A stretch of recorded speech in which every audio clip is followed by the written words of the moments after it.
ដើម្បីដាំដំឡូងបារាំងដំណើរការរួមមានការបណ្ដុះការកាត់ដំឡូងបារាំងពូជការដាំនិងការប្រមូលផលសូមមើលប្រតិបត្តិការដាំដុះនីមួយដំឡូងបារាំងលូតលាស់បានល្អជាងពេលបានបណ្ដុះវាសិនធៀបនឹងពេលដាំវាផ្ទាល់តែម្ដងប្រវែងពន្លកដំឡូងបារាំងខុសគ្នាអាស្រ័យលើវិធីសាស្ត្រដាំដុះប៉ុន្តែជាទូទៅល្អបំផុតគឺប្រហែល1ទៅ2សង់ទីម៉ែត្រឥឡូវកាត់ដំឡូងបារាំងពូជឲ្យមានទំហំសមស្របនិងទុកឲ្យផ្ទៃមុខកាត់បានសះជាកាត់ដំឡូងបារាំងជា2ទៅ4ភាគដោយធានាថាភាគនេះមួយមានទម្ងន់ប្រហែល30ទៅ40ក្រាមនិងមានពន្លក1ទៅ3ពន្លកទុកមិនកាត់ប្រហែល1សង់ទីម៉ែត្រពីបាតហើយកាត់ពីក្បាលដែលមានពន្លកដុះច្រើនចុះក្រោមទុកឲ្យមុខកាត់នៅជាមួយគ្នាវិញដាក់ពួកវានៅក្នុងប្រអប់មានខ្យល់ចេញចូលល្អហើយរក្សាទុកពួកវានៅក្នុងកន្លែងត្រជាក់10ទៅ14អង្សាសេនិងសំណើម80ទៅ85%ដែលអនុញ្ញាតឲ្យមុខកាត់សះជាការរៀបចំដីបានត្រឹមត្រូវគឺសំខាន់សម្រាប់ការដាំដំឡូងបារាំងពូជនៅក្នុងចម្ការជួរដីឲ្យជ្រៅដើម្បីឲ្យវាមានខ្យល់ល្អស្រស់ទឹកល្អនិងគ្មានដុំដីធំ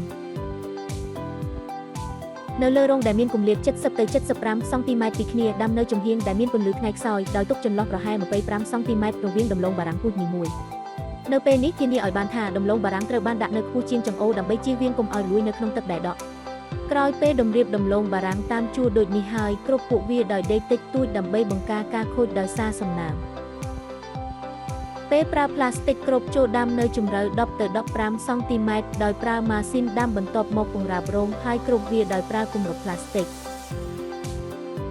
នៅពេលប្រមូលផលដំឡូងបារាំងគួរតែមានសំពកមាំដែលមិនងាយរបកនិងមានមើមលូតលាស់ស្មើគ្នា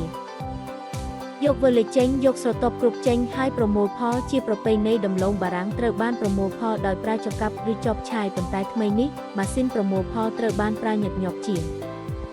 នៅពេលនេះសូមប្រយ័ត្នកុំឲ្យរបកឬជាមសំពកដំឡូងបារាំងរក្សាទុកដំឡូងបារាំងដែលប្រមូលផលហើយកុំឲ្យត្រូវពន្លឺថ្ងៃដោយផ្ទាល់កុំឲ្យរងសីតុណ្ហភាពខ្ពស់ឬសីតុណ្ហភាពទាបដំឡូងបារាំងដែលស្លុបពណ៌ដោយសាររងពន្លឺថ្ងៃខ្លាំងពេកដំឡូងបារាំងដែលខូចទ្រង់ទ្រាយដំឡូងបារាំងដែលបែកនិងដំឡូងបារាំងដែលមានទម្ងន់ក្រោម50ក្រាមគួរតែត្រូវបានដកចេញនេះជាការណែនាំអំពីការអនុវត្តការដាំដុះដំណាំជាក់លាក់សម្រាប់កម្មករកសិកម្មសូមអរគុណ